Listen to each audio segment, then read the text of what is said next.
Alhamdulillah, pada malam ini kita dapat bersama-sama dalam siri ceramah Pakatan Rakyat. Tujuannya tidak lain tidak bukan untuk memberi maklumat kepada tuan-tuan dan puan-puan. Lebih-lebih lagi, kita tidak berapa lama lagi akan menghadapi pilihan raya umum yang ke-13 yang akan menjelang. Wah, bila dia masuk, kita tunggu. Tuan-tuan tak berteka-teki pun bila nak bubar parlimen atau bila akan diisytiharkan pilihan raya. Tak payah teka-teki pun tak apa. Buah nak jatuh, tunggulah. Kan? Jadi sekarang ni dah buah dah rana, tak lama lagi nak jatuh. Maknanya insya-Allah pilihan raya akan berlaku dalam beberapa masa yang sangat hampir. Jadi sebelum daripada itu, marilah kita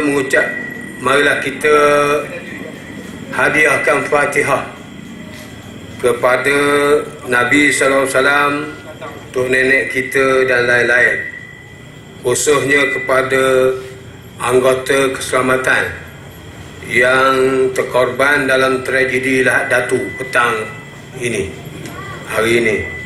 Daripada anggota PDRM yang tuan-tuan tahu bahawa di Lahad Datu ini telah diceroboh oleh pasukan yang digelarkan tentera di Raja Sulu. Walau bagaimanapun, kita menghukum secara zahir mereka datang menceroboh negara kita, kemudian pasukan keselamatan mempertahankan negara. Mungkin berlaku perkara yang kita tidak ingin, tapi dia dah terjadi. Jadi sama-samalah kita sedekahkan Fatihah. Al-Fatihah.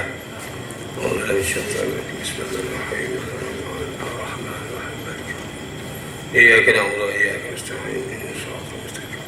Shiratal ladzina an'amta 'alaihim ghairil maghdubi 'alaihim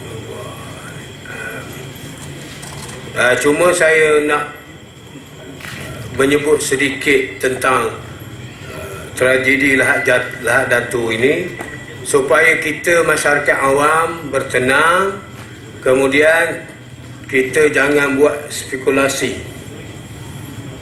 Yang kedua, jangan kita buat andaian-andaian, kerana inna ba'daz-zanni ismun, sebahagian daripada sangkaan buruk itu jadi dosa. Bahkan kita takut perkara ini fitnah. Saya cakap macam tu gini, contoh, kalau kebun kita diceroboh oleh lembu, kebun diceroboh oleh lembu jahat, kan, habis pecah pagar. Macam-macam andaian orang yang mendengar cerita lembu menceroboh kebun. Oleh kerana kita ni tak suka kepada orang bernama Anwar Ibrahim umpamanya, tuan lembu tu, ataupun kita tak suka Anwar Ibrahim, kita kata ini sebab lembu Anwar Ibrahim lah ceroboh pagar aku ni. Nampak? Jadi benda ini sudah tersebar dalam internet, alam maya, menyebutkan Datuk Seri Anwar Ibrahim dalang kepada pencerobohan di Lahad Datu. Apa kena-mengenanya? Inilah suka buat spekulasi, kononnya untuk menguntungkan politik kita. Tapi benda ni sangat bahaya. Macam saya sebut tadi lah, tiba-tiba kita kata je, lembu tu ceroboh, lembu Pak Mat. Sebab kita marah ke Pak Mat, kita kata lembu Pak Mat, padahal tak tahu hujung pakai. Jadi tuan-tuan kena bertenang. Lebih-lebih lagi nak menghadapi pilihan raya ini, maka sebenarnya dalam sistem demokrasi, peralihan kuasa ini suatu perkara yang dibenarkan oleh undang-undang. Siapa banyak kursi dia menang, siapa banyak sokongan dia akan memerintah. Maka tuan-tuan memang boleh pilih, dan sepatutnya tuan-tuan berani mencuba untuk memilih Pakatan Rakyat, sebuah kerajaan baru yang menawarkan manifesto mereka yang dah keluar, yang saya ambil contoh tentang penurunan harga kereta. Tiba-tiba Barisan Nasional nak turun harga kereta juga. Orang berkata mentau-mentau.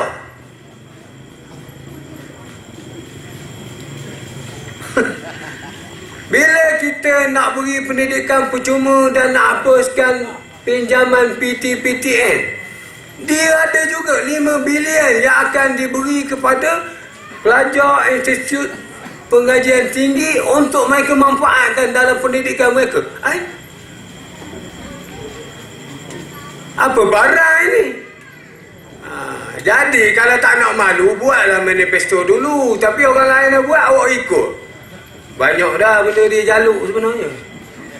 Daripada pemerintahan Tok Guru Nik Aziz, kalau tuan-tuan ingat, bekerja daripada 6 hari kepada 5 hari, 2 hari cuti, dicemuh. Lama-lama ikut. Lama-lama ikut. Maka banyaklah perkara-perkara kita akan melihat sudah keluar tawaran Pakatan Rakyat, maka kita percaya bahawa Barisan Nasional dengan terdesaknya dia akan ikut apa saja tawaran Pakatan Rakyat itu. Walau bagaimanapun, tuan-tuan, kita ada fikiran, kita wajar berubah untuk kita melaksanakan negara yang lebih baik, berkebajikan, dan lebih penting daripada itu ialah kita nak tinggalkan kerajaan yang sudah lama memerintah ini dengan korupsinya, dengan penyalahan guna kuasanya, tata urus kewangannya, ketirisannya dan sebagainya. Maka kita pergi kepada kerajaan yang baru yang insya-Allah akan lebih memberi banyak manfaat kepada tuan-tuan dan puan-puan. Saudara-saudari yang dirahmati sekalian, apabila kita menyebut tentang kerajaan, bila kerajaan yang sudah terlalu lama bahawa kerajaan berkebajikan ataupun dia memberi juga kita bantuan-bantuan, umpamanya kebajikan dan sebagainya yang kita tidak nafikan. Begitu juga BRIM, dia bagi BRIM yang kedua. Tuan-tuan, orang miskin sangat menyanjung BRIM ni. Kita tahu RM500 ini boleh makan sebulan bagi keluarga mereka, tetapi bukan menyelesaikan masalah kemiskinan dan himpitan kewangan mereka. Dengan kadar 40, mungkin RM41 ataupun RM40 lebih sebulan, dalam masa setahun habis RM500. Kalau kita kira 5 tahun sekali, RM8.333 sebulan untuk kadar 500 BRIM. Kita bukan tak raikan BRIM ni, tetapi kita nak sebut bila kerajaan beri BRIM, dia kata tengok kerajaan sudah memberi BRIM dan menepati janji yang membolehkan masyarakat kita terbela, mengangkat kemiskinan mereka. Mereka ini dengan dapat BRIM, seolah-olah dapat 500 tu semua selesai. Anak sekolah selesai, budak masuk universiti selesai, bil elektrik kita selesai, beras di dapur selesai, rumah sewa selesai. Tuan-tuan bawa duit 500 tu pergi Emporium, cakap dengan token, saya nak 500 ni, saya nak untuk makan keluarga saya setahun. Cakap dengan dia gitu. Sebab kerajaan kata dapat 500 ni semua selesai. Agaknya 500 tuan-tuan bawa Emporium tu, kalau beras berapa beg dapat? Beras sekarang satu beg 10 kilo berapa ringgit? 26. Apa paling murah? 18 ringgit. Kalau 18 ringgit, 500 bagi 18. Saya tak kerti. 500 bagi 20. Berapa beg dapat?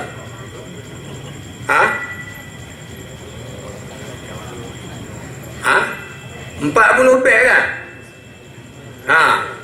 Agaknya tuan-tuan dapatlah 40 beg, 50 beg. 50 beg memang kalau makan beras saja cukup setahun. Betul. Jadi kalau makan, tapi kalau lah sekiranya di sana yuran, di sana pengajian, di sana adanya macam-macam keperluan untuk anak-anak kita, maka sebenarnya kita meraihkan berin sebagai suatu pemberian, tetapi kita melihat di sebaliknya bahawa sebenarnya ini adalah gula-gula pilihan raya. Kenapa? Bila kerajaan dah lama, dia jadi kerajaan berniaga. Semua keluarkan wang, sama ada swastakan projek ataupun keluarkan wang dari pemeliharaan, semuanya ada perhitungan keuntungan peribadi. Sama ada kepada orang yang jalankan kerja atau orang yang berhubung kait dengan kerja itu. Semua nak diniagakan. Sebagai contoh, pada harga sebenar beras 5 kilogram adalah RM7.50. Tetapi rakyat terpaksa membayar RM13 untuk 5 kilogram. Pemborong meminta harga beras diturunkan. Tetapi oleh kerana UMNO telah serahkan saham Bernas, Syarikat Beras Nasional, kepada syarikat Cina di Hong Kong, maka kuasa mengawal harga beras kini terletak kepada pemilik saham Bernas. Sekitar 30% saham dimiliki oleh sebuah firma pelabur luar, nama dia Wang Tak Company Limited, berpangkalan di Hong Kong. Firma ini dikatakan menguasai 141.51 juta saham Bernas, iaitu 31.36% daripada keseluruhan 470.40 juta saham. Orang kampung bukan nak dengar angka ni. Sebutlah angka macam ni. Akhirnya rakyat terpaksa menghadapi kenaikan harga hasil daripada perencanaan UMNO Barisan Nasional mengkoprakkan Bernas.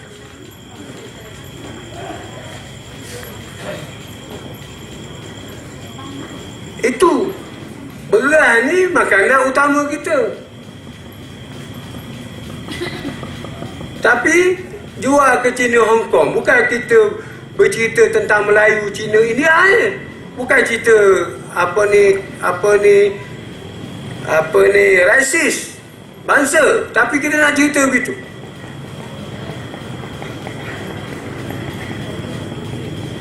Dulu saya dah sebut soal tanah Rizal Melayu di sini juga, yang UMNO serahkan kepada bangsa asing juga.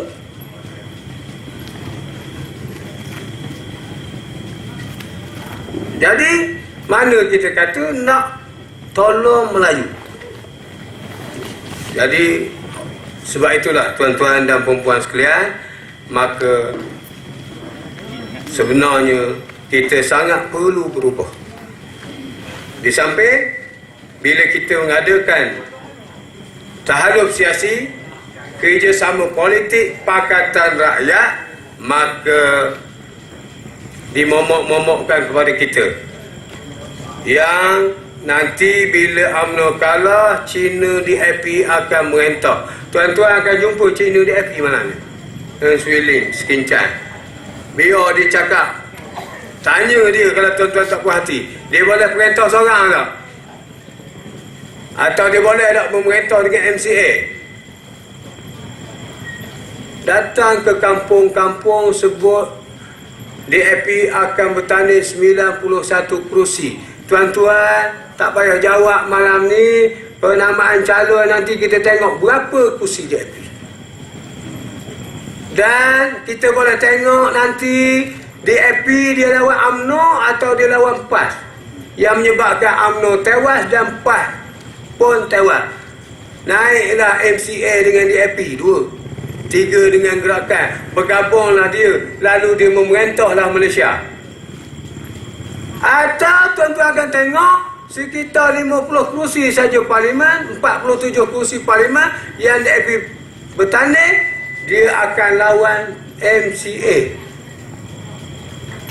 Maknanya, saya ulang ni, bila DAP Cina naik, yang kalah Cina MCA dan Cina Gerakan. Bukan UMNO tak kalah.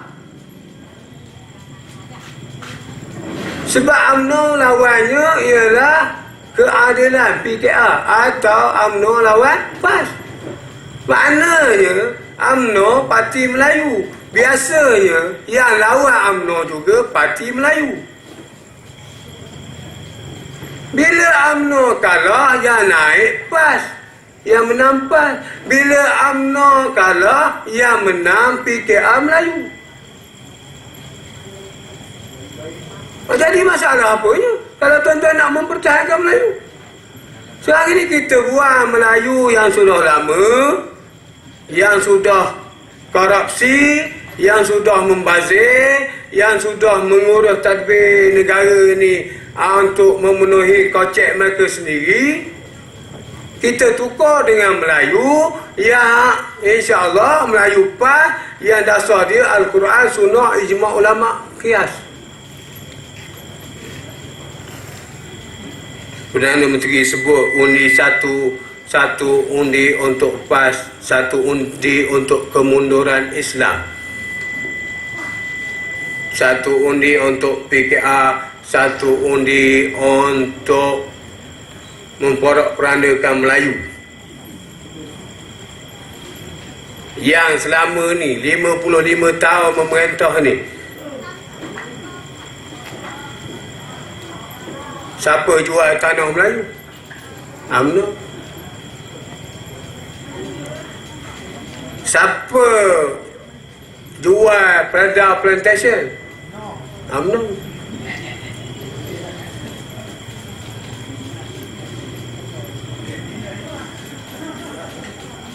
Lalu antara fakta saya ambil daripada wanita UMNO Bukit Katil. Lebih kurang dia kata macam ni, kalau UMNO kalah, negara akan jadi negara republik pulau. Dia tak faham ke demokrasi berperlembagaan? Parti politik yang banyak kursi akan memerintah dengan dipersetujui oleh Yang di-Pertuan Agong. Bagaimana boleh jadi negara republik?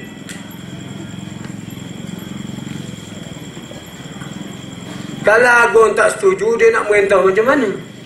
Satu. Yang kedua, bangang sangat, minta maaf, bangang sangat ke Melayu dalam PAS? Bangang sangat ke Melayu dalam PKR? Nak buat negara republik, buang aja. Ha? Itu dua. Yang locokkan kuasa raja 83 dan tahun 93 siapa? Siapa? Mahathir. Mahathir tu UMNO ke PAS? Ha? UMNO. Zaman dia memerintah 22 tahun, hilang daripada akaun, lenyap ikut pintu belakang, keluar negara 1.03 trilion. Banyak mana? Siapa mengambil ke harta negara? UMNO ke PAS? UMNO. Komsen kapal salak Selam 540 juta. Siapa dapat? Perdana Menteri. Perdana Menteri UMNO kepat.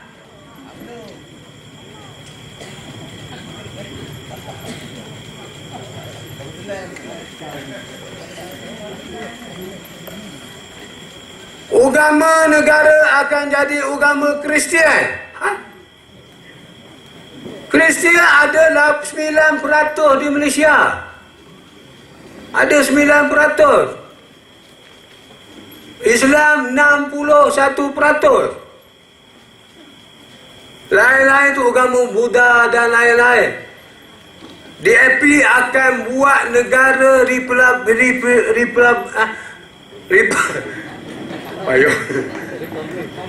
Republik. Lalu agama rasminya Kristian yang ada 9%. Cek orang dalam DAP tu Cina Buddha ramai 95% Buddha. Patutnya logiknya akan buat agama Buddha. Pelik. Ni orang UMNO momok-momok kan. Dan kita sangat sedih apabila ada kawan-kawan kita pergi BTM, Biro Tata Negara, pegawai-pegawai kerajaan pergi balik beritahu kita apa pegawai BTM sebut, kalau UMNO kalah negara akan jadi huru-hara. Dia tunjuklah 13 Mei, dia tunjuklah rusuhan di Indonesia dan sebagainya. Kenapa jadi gitu? Politik sekarang ni politik moden, politik kebajikan, politik sebis. Siapa boleh bagi sebis yang baik, siapa boleh bagi perkhidmatan yang baik, siapa boleh mengurangkan beban ataupun mengeluarkan rakyat marahin yang susah ini kepada kesenangan hidup untuk sama-sama mencari rezeki hasil daripada ekonomi negara yang aman sentosa. Orang itulah dipilih, sama ada calonnya atau partinya. Tiba-tiba kalau UMNO kalau huru-hara, orang menang nak buat huru-hara. Cuba fikir.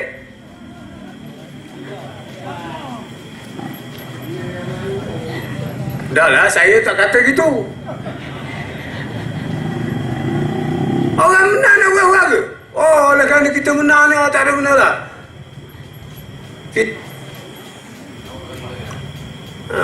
Itu maknanya.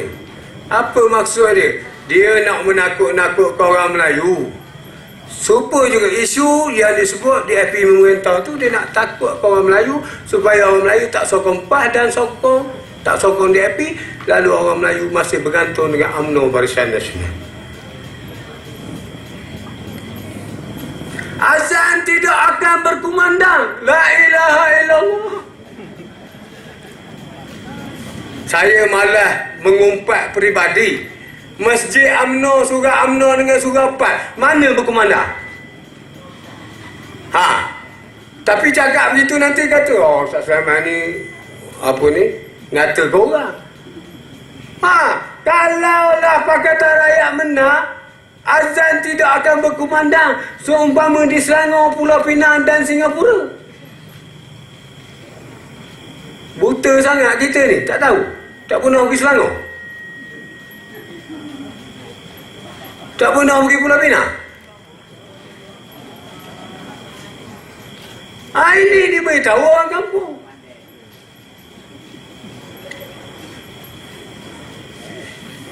Kita puas cerita daripada 40 juta ataupun kurang daripada itu zaman Barisan Nasional Kusko Sukun Merintah Pulau Pinang, sekarang ni sampai 67 juta ataupun 70 juta setahun bagi kepada Majlis Agama Islam Pulau Pinang. Masa Kusko Sukun belas-belas juta, 40 juta. Masa Lingguan 60 juta, 70 juta. Go kapal negeri Pahang 750. Gua kapal di Selangor dan Pulau Pinang 1,300. Tambah lagi sekarang ni 1,500.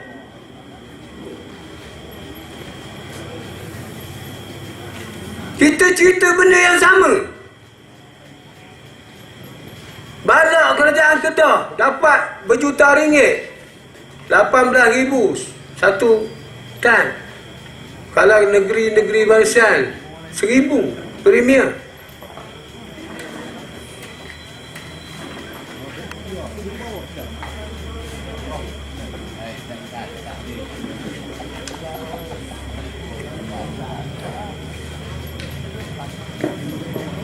Habislah UMNO, habislah Melayu. Habislah UMNO, hilanglah Melayu. Tak adalah Melayu. Tak terbela lah Melayu. Tuan-tuan, yang pertama, bila kita sebut kita orang Melayu, parti Islam, tentulah yang kita nak junjung ialah Quran. Perintah Allah Subhanahu Wa Taala. Bagaimana cantiknya, bagaimana kayanya, bagaimana hebatnya pendapatan sebuah negara.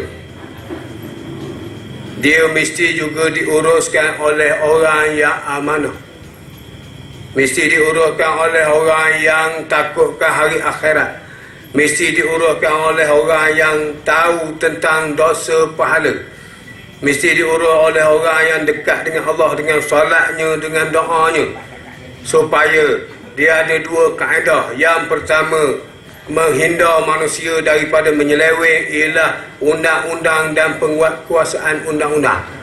Ini orang tak sembahyang pun boleh merintah.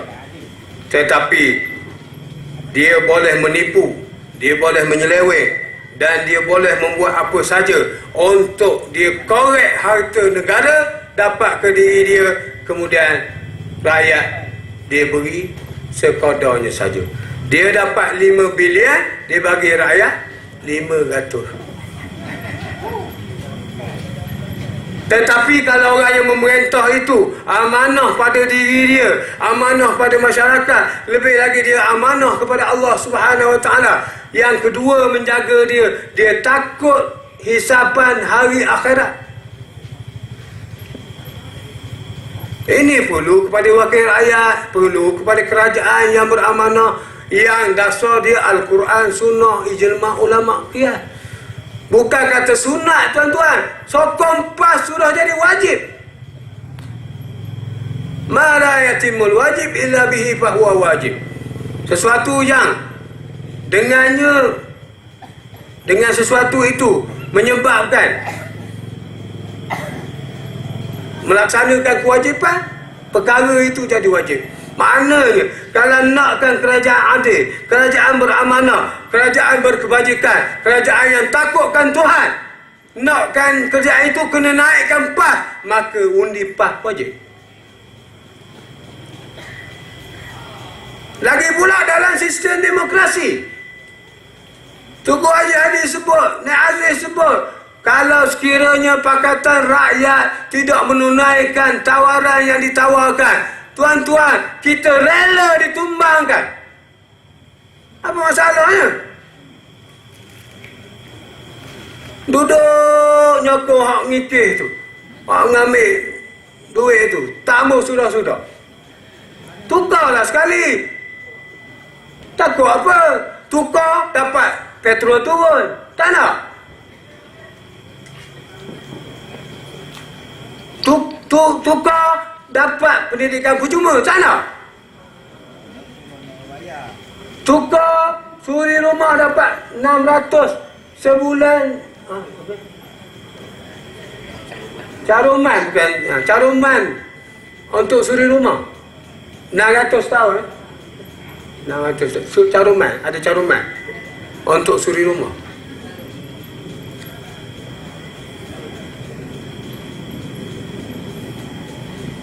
Tukar pada plantation kita ambil semula, bagi ke anak peneraka, bagi ke orang yang layak. Tak nak. Tukar Mana-mana orang yang tak ada bertanah di negeri Pahang ni, yang layak, kita akan bagi tapak tanah.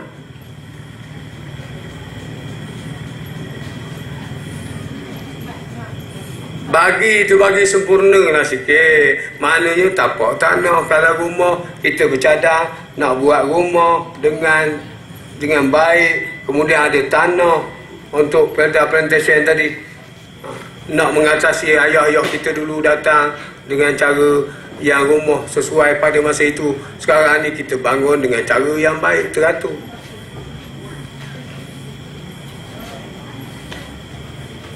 Jangan nak buat pembangunan macam beri tayar teksi kepada pemandu teksi. 400 berapa? Siapa pemandu teksi? Duit tu boleh beli 2 tayar. Subsidi 2 tayar atau 3 tayar.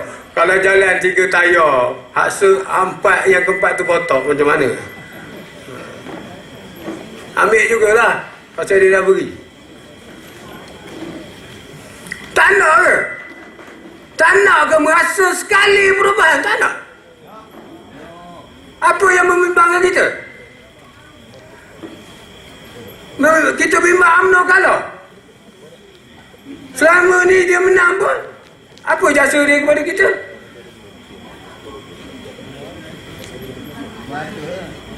RM500 tu lah. Dan disebut 500 ni beri kali ketiga dan kali keempat.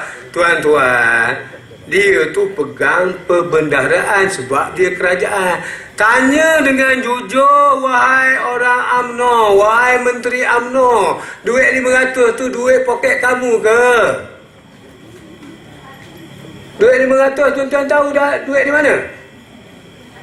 Pinjam dengan KWSP untuk BRIM 2. Berapa? 1.7 bilion.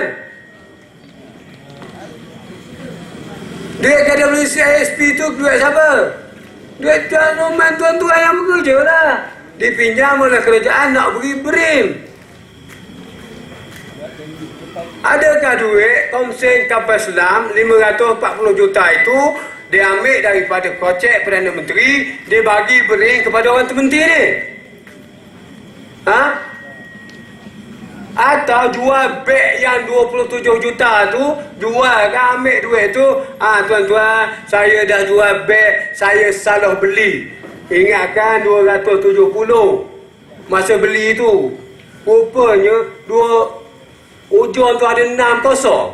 27 ada 6 kosong. Maka saya jual dah beg tu, inilah duitnya. Ni saya hari ni saya bagi ke makcik. Ambil lah makcik. Duit mana dia ambil? Duit kerajaan. Kerajaan ambil mana? Hutang dengan KWSP. Lepas tu, kalau Pakatan Rakyat berhentak, tak boleh buat ke? Boleh lah. 5 bilion beri kepada pendidikan percuma tadi. Boleh. Tapi kita tak bagi one off gitu. Kita bagi nak menyelesaikan sistem. Siapa tak ada anak sekolah? Minta maaf lah orang tak ada beranak. Ada lah. Tapi berapa peratus orang yang ada anak? Daripada tadika pendidikan percuma sampai ke universiti. Oh, bankrupt.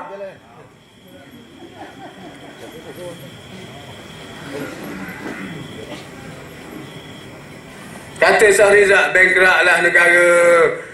270 juta, 250 juta, mau bila mau bayar hutang? Itu hutang mau bila mau bayar? Awak anak beranak boleh makan itu?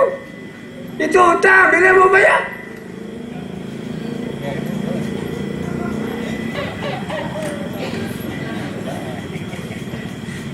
Ditawarkan dengan kajian, tuan-tuan. Bila diurus tadbir, tidak cara yang UMNO Barisan Nasional buat sekarang, insya-Allah duit itu cukup untuk apa yang ditawarkan.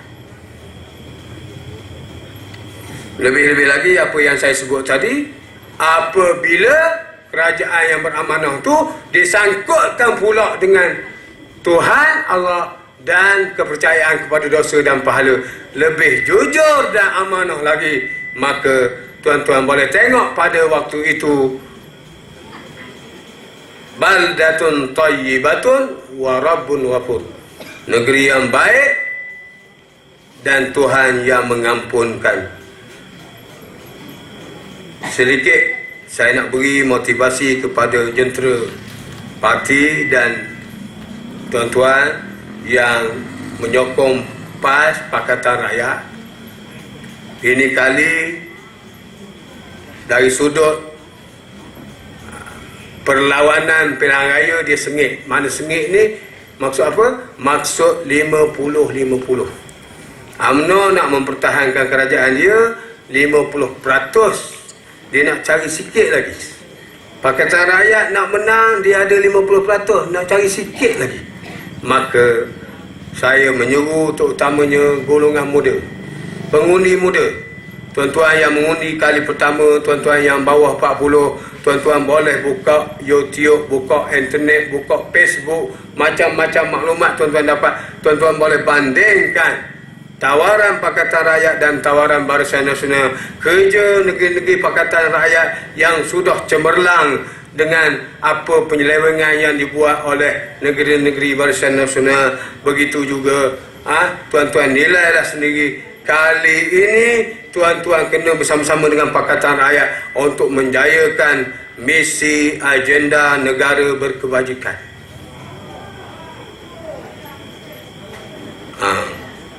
Tak berapa masuk lagi, baru kosong-kosong. Faham lawan tu?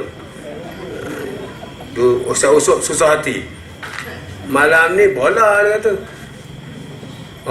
Kehadiran Tuan Haji Musannif Timbalan YDP. Saudara usuk, kalau bola, biar berceramah sini. YB Answiling.